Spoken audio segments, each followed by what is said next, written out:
wanting to do this video for a while about the moments leading up to my birth and my NICU experience and all the stuff that kind of happened. Let's just say my entire pregnancy journey was a mess. I was constantly sick. I got down to the point. I do have a TikTok. It is the Barbie Marie account. I do have a TikTok, and it's the Barbie Marie account, and then I have a YouTube account of my own and my own TikToks and stuff. So I don't know which one this is going to be going on or what YouTube is going to be going on either.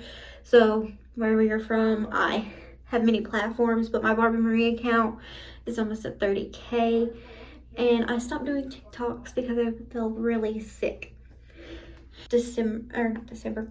September the 12th. We stayed up all night because me and my husband do that sometimes, and we get up and work early because we have like a self-employment job. So we are up. It was 4 a.m. and I was moving some stuff around in the nursery, light things, of course. I'm not going to do any heavy lifting when you're pregnant, just stuffed animals and little tiny jewelry boxes about this big. And I sat down because there was an entertainment center, and I was putting stuffed animals and jewelry boxes, and I was going from up and down, and I sat down organizing that. Then all of a sudden I felt a burst of water, and well, I sat there for a second and I was like, did I just seriously pee myself? I was super angry with myself, and I was like, I just peed myself right in the floor. And then I kept trying to get up, and I kept pushing out, and I was like, I don't want to get up because I'm already soaked this area and I don't want to take it to the house. So I sat there for a few, and then it started to hit me. I was like, I don't think that this is just pee.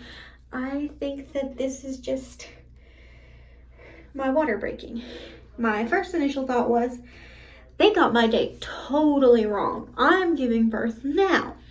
So that was my initial thought at first, was they got the date wrong and it just wasn't right. So we went into the hospital, not the hospital I gave birth into, to another one. And immediately as soon as we got there, they were judging me because they said, you know, you had all this time. Why didn't you do something different? I was like, you know, we tried, and it didn't work. So we went into there. The people said that I was an awful person and that I was killing my baby, which was wonderful. And so when they measured me, they said I was dilated at 3 centimeters and that I had to be transported to a doctor's office that was a couple hours away. And well, not really a couple, just an hour and so away. So I had to be transported there because they have a NICU system. So that's what happened. I took my first ambulance ride. It was terrifying, and come to find out, my husband could ride with me, but they had no one ride with me because the nurses, I don't know, they had something out for me and my husband. I don't know why. They were just not great people, because even the ambulance said, are you going to ride with her? And they said that he couldn't. The hospital did when the ambulance said that he could. It was a real big mess. And so I got transported in an ambulance for the first time, and it was scary because I didn't really know what was happening, and they did not. This whole entire experience, they barely gave me any information, period. So when we got there, I had to wait like 15 minutes before my husband got there. Like they were trailing behind me. My mom, my sister, and all them were behind coming to see me. They got me in there. They got me hooked up to this. It was magnesium, and I think I took a very bad spill of magnesium because it made me very angry and I felt really out of it, and it was rough. I spent almost 2 weeks in the hospital pushing it off, and I was only 30 weeks when I initially went in there. So wasn't too far off from my date. I was going into early labor, so then we had to deal with that, and then we had, you know, ultrasounds and stuff done there too. And they didn't give me much information. It was just, they would come in, say, you're here for this blood work, this, and, you know, they did blood sugar and stuff like that. And they didn't give me much information. It was pretty much, I didn't even really know what was going on. All I knew was my water was broken and that kind of stuff. And they didn't explain nothing, I'll be honest. So I really don't have much to tell you guys about that, other than I had a horrible hospital experience. I sometimes couldn't eat for the medicine they gave me, and I spent 48 hours in labor. It was rough. They wouldn't, you know, let me eat because they're like, oh no, you're, you know. So I spent 48 hours without eating. I barely drank anything the whole entire time because I was just nervous wreck in the hospital. It was rough, to say the least. And I'm gonna do this in sections. And I started reading about the stuff that they had given me, and they were pushing labor off and stuff. And I was having contractions. This is a couple days before I gave birth. I was having contractions and stuff, and I kept saying, why don't you check me now? And they would just give me a ring around, and they would just like not like stick. There's ways they check you, and they do it with their hand, and then there's a visual check. That's all they would do. And I stayed at a 3 to a 4 through the visual checks. Right before I went into labor, my mom was there. She's like, you're having contractions. I don't know what they're doing. They won't. We were begging them to check us, and they just wouldn't. And I was like, but I'm having contractions. And they're like, they don't see any. And my mom's like, you are, because I can see you're visibly having them. You know, she had 3 kids. So my mom and them ended up leaving late in the evening, but my mom was really hoping for me to, you know, for her to be there to see my baby. So I pushed through the night. I stopped telling them that I'm in pain, and I just deal with it because they're not helping me whatsoever. Because I kept asking them, and all they would offer me, which is really, to this day, this is an inside joke between me and my husband. Every time I'd be like, I'm in pain, they would walk in and be like, do you want Tylenol? No, I do not want Tylenol. I want you to tell me what is going on. Because, you know, I've never had a baby. I don't know what it's like to feel like I'm having a child. So they would not check me whatsoever and tell me what was going on, no matter how much pain I told them I was in. So this turns out to like 1 o'clock in the morning. Well, actually, this was like 12 o'clock a.m. I tried to use the bathroom, and something just don't feel right. And there was always that thing in the back of my head, like when you're about to have a baby, it feels like you're about to go number 2. And I was like, I think I'm about to have this baby. So I run back in there to my husband. He's getting me back settled, and we're plugging the monitors back in and stuff because I was being monitored and I had to really use the bathroom. And I told him to come in there, and I was like, look, I think there's something seriously wrong. And then they offered me Tylenol again, and I was like, sure, because I think there's something seriously wrong. When I said that, that put them to the initiative, oh, we need to help you now. So they finally checked me, and I was at a 9. So I was trying to get up with my mom. It's 12 a.m. She's asleep. We're trying to get up with his family. They answer. Of course, they couldn't come quick enough because I was at a 9. So it, like a bunch of NICU staff and everybody starts running in, and it was really scary. Like this, like they didn't prepare me for nothing. Now that I see nurses talk about there's gonna be a bunch of people. I watch it now and I'm like, why didn't anybody tell me this? I was totally oblivious during this whole entire thing. So everybody starts rushing in, and it's time to push. And it's like 1 a.m. now, almost 1:30, and in 5 minutes, I had my daughter. I didn't tear or anything like that. They were just like little finger length, you know, little tiny things. Nothing for stitches, which I am so thankful for. And my daughter was like, my hand could fit her entire body. And she was so little. She was like 3 pounds, and I think she was 3 pounds and 10 is what I think she was. And she was really long, and she had all this hair. And my husband didn't record any of this because, you know, we were just in a horrible state. I only got one picture from the day that she was born in the hospital, and I kind of regret it, and I wish we could do that. And I also wish my mother could have been there because, you know, it's my first child and I'm the youngest. But time goes on, and while they were down there trying to get, like, they were down there forever because I had a student in the thing with me. Like, there was a student studying birth, you know, that kind of thing. And she got the placenta out, and they were just down there poking me. I was so irritated, and I still to this day don't even know why they were doing that. You could see, like, it was already over. Like, they were poking me for a good 10 minutes for no reason, and I was like, just go away. And see, I delivered my daughter without any medication because I don't really believe in that. That's a different story, but I don't really believe in that medication and stuff like that. So I delivered her without all that stuff, and it was very painful when somebody is poking an open wound. Yeah, it still makes you just want to, they're like, yeah, I did not choke them out. So they take my daughter away. I watch them take her away, and it was rough.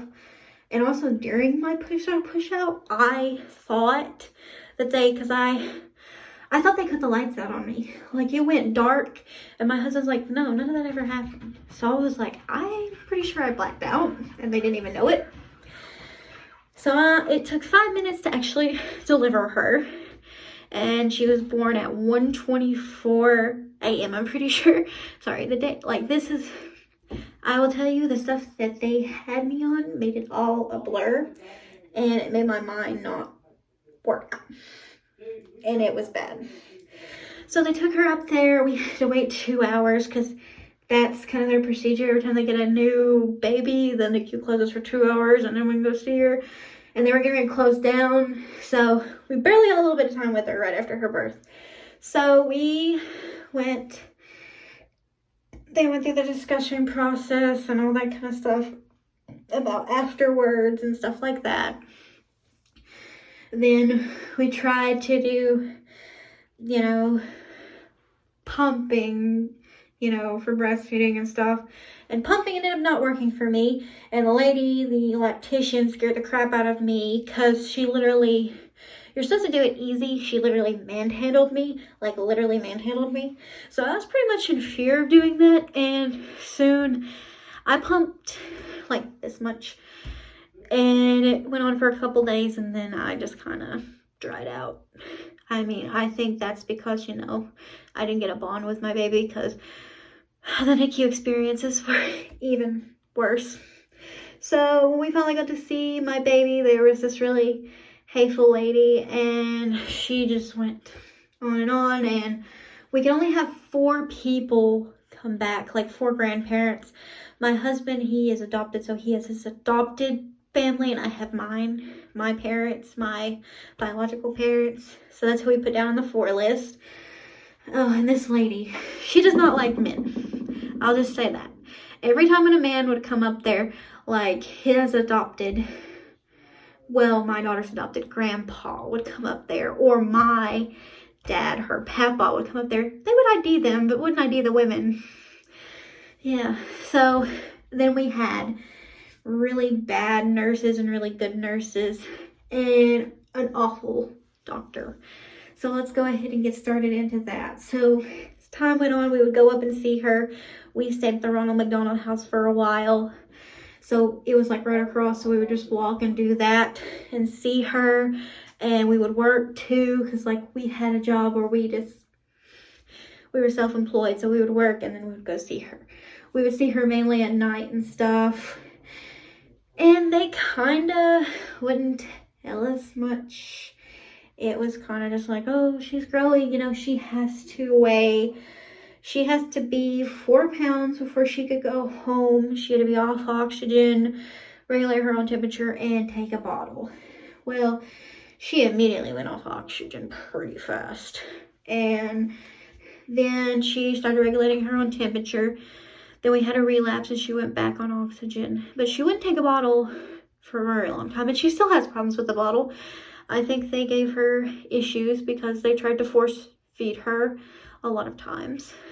And one day we were at our house because we have cats to take care of. So we came home to take care of our cats. And we called them, be like, hey, you know, how is she doing? And the lady was kind of like, yeah, she's having a lot of spit ups, and that's probably going to stop her from coming home, saying that her spit ups were going to keep her from coming home. We were irritated because every baby does that. Mainly every baby has spit ups. We're like, you're going to keep her over that forever? Because, like, she'll be, like, one before she ever stops. Like, seriously? We learned that was false information. And my daughter has a lot of problems. Well, not really a lot of problems. Like, a lot of problems had went on with this and stuff. And it was back and forth. And you know, she had to go back on oxygen because she started having spit ups and stuff. They had switched her milk on and off because she had severe acid reflux and spit ups, and it would make her heart rate and her oxygen rate drop tremendously, like bad drops. And we went backwards and forwards with that. And they wouldn't work with her for the bottle. Like, they would, period, not work with her, whatever. They said that they had this certain, she couldn't do it until this certain period. And I know that's a lie because I found other NICU moms that got released a lot quicker than we did. They said they were going to release my daughter until she was at least 40 weeks. And I know somebody that went home when they were like 34 weeks. And they released her, they couldn't release her till she was 40. And it irritates me so bad because she could have went home and they could have done these things quicker than what they did. So let's move on to we went in for this meeting thing with all these people, and it was bad. They thought we were stupid, and we had this doctor, and we would ask him questions, and he was her doctor in her final stage to make her go home. When he would ask him questions, he would kind of smart mouth us and like give us a smart ass answer back. Because like we would ask him about the spit ups and stuff, and then we came home another day. And we got this phone call. And they were like, she's going to go home possibly on, I think it was a Wednesday. Can't remember really. And so we quickly packed our bags, went up there. And she was in her own personal room. So we started staying with her in her personal room and stuff. And he walked in and he's like, no, she's not going home on Wednesday because she has these events. And she has to go 5 days without these events. And I was like, okay, so when is this? So he pushes the day back to like Friday. We were like, okay, that's fine. And we started asking him about the events, and he pretty much just smarted off and said she just has to go 5 days without the event. And I was like, what about this other stuff that's wrong with her? Like, what about her acid reflux? And she like twitches in her sleep. And he's like, it's nothing. And he walked away. And I was like, this doctor and the receptionist there were the rudest people in the world. Every time when we would talk to the receptionist, she would just be like, me, whatever, and she'd get really hateful and be like, go on, and open the doors for us and stuff. And she was by far the worst lady in the world. And it was pretty much, we had to go on a strict schedule, of course, with feeding and stuff. And, you know, they wanted us to feed her, and sometimes she wouldn't want the bottle because she really wasn't hungry when they wanted her to feed. And they had like they have to get 100 and so something mil, whatever. I'm not good with numbers. So she had to get so much during a shift, and if she didn't, she couldn't go home. Even though we tried to explain to them, yeah, she'll eat the next one, but right now she's not hungry. And it was a whole big mess with getting her to eat, and they made us force feed her, and it was bad. So now she has problems with different nipples, and feeding her is like a disaster. And we are sleep deprived when feeding her because sometimes she doesn't want it and she screams. Just really. So the day of that we were told that we could be released, she had our car seat test. We put her in. She would not stop screaming. She was just not in a happy mood. We tried to calm her down. And we weren't really told much about the car seat test, so we picked her up and we started rocking her, and that made her heart rate drop So they failed the car seat test. Because we were just trying to calm her down. Like, she was screaming and it was raising her heart rate up. So either which way, she was screaming, and then, you know, either which way would have failed because of her heart rate drop. And I felt so defeated because we had to wait a whole 24 hours before we could try it again. And I was like, why can't we try again a little bit later? Sorry, my husband came in, so I was talking about the car seat test. So they wouldn't let us repeat it, so we had to stay there another night.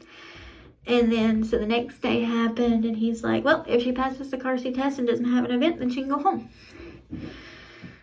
Later that day, she started to cry, and she was really upset, and she just wouldn't take the bottle again, of course. So a nurse came in, and what they call these events is if she stops breathing and she needs help breathing. So she was screaming, like screaming. So the nurse was holding her, and she was like, don't stop that. And we're like, what is that? What are you doing? She just kind of stopped breathing there for a second. I was like, what do you mean? And if she has this event, she has to wait 5 more days. And it was just because she was screaming. She was literally just crying, and that was it. She was still breathing. Like, I could see her. She was still breathing. She was just kind of catching her breath. She did not stop. So I stayed up that night, panicking, crying. Then later on, we went and did the car seat test again. She was asleep the whole entire time. I stayed up all that night watching that monitor. She had to be in there for an hour and a half. I was rocking backwards and forwards watching that monitor. Didn't take my eyes off of it. I watched her heart rate and all that the whole entire time. They finally came in and she's like, she passed. And I was literally about to cry. I was so happy. So stayed up all night. Morning came. I kept waiting on the doctor, and it felt like forever. It felt like he was not coming. Finally, it came. He came in and was like, are we ready to go home? And I was like, yes. Did not hesitate. I took my daughter home that day. I think it was the 15th, 12th November, something like that. It was like mid-November. And I was so happy because she could be home for Thanksgiving. And I was just overjoyed. But these doctors, they were awful. Some nurses were amazing. Some nurses were not amazing. They pretty much treated us like we didn't know nothing because my husband is 19 and I'm 21. You know, they see us as dumb children who don't know what they're doing. And of course, you know, we're not going to know everything. But at least treat you with some respect. And that's what they did. He pretty much settled us off as stupid people. Even when we asked about serious things about, what about if she had to come home on a feeding tube if she never fed right? Which she's still not feeding right. But I'm so thankful that we didn't have to deal with that. Like, she takes a bottle sometimes and she has her moments. And she absolutely hates different nipples, so eventually it won't be a problem. Can't wait for that day. But they pretty much, like, this NICU was like the worst experience of my life. The whole birth was the worst experience of my life. I didn't get answers. I was through into this. It was here, go. Me and my husband were only there. Of course, you know, he never experienced a birth. So I was really sad that my mom couldn't be there to, like, hey, you know. And I take a hard time to process things in my brain, like really hard process. So when they were telling me how to deliver, their explaining of it, I could not understand. I finally figured out what they were talking about, but with me, you have to explain things differently because my brain's not the same process as everyone else. So, like, this whole experience has been traumatic, rough, and pretty much they just kind of pushed me down and I had to do everything ourselves. And then, you know, with the doctors, they still think we're crazy when we talk about her shakes and stuff.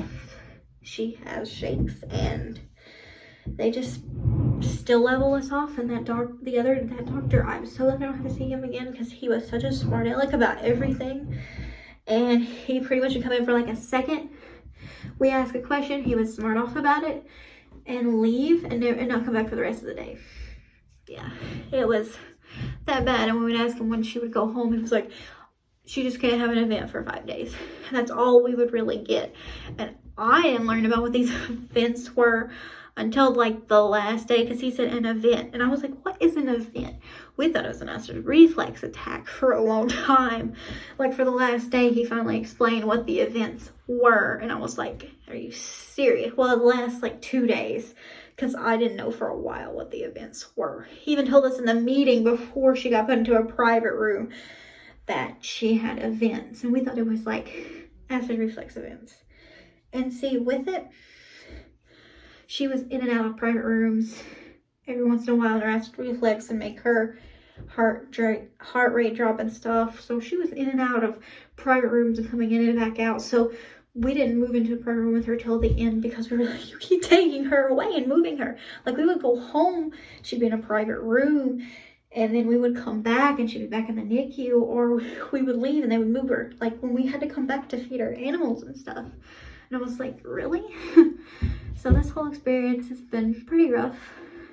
It has scarred me enough that I don't want to have another baby ever, because I stress out a lot and I know it would happen again.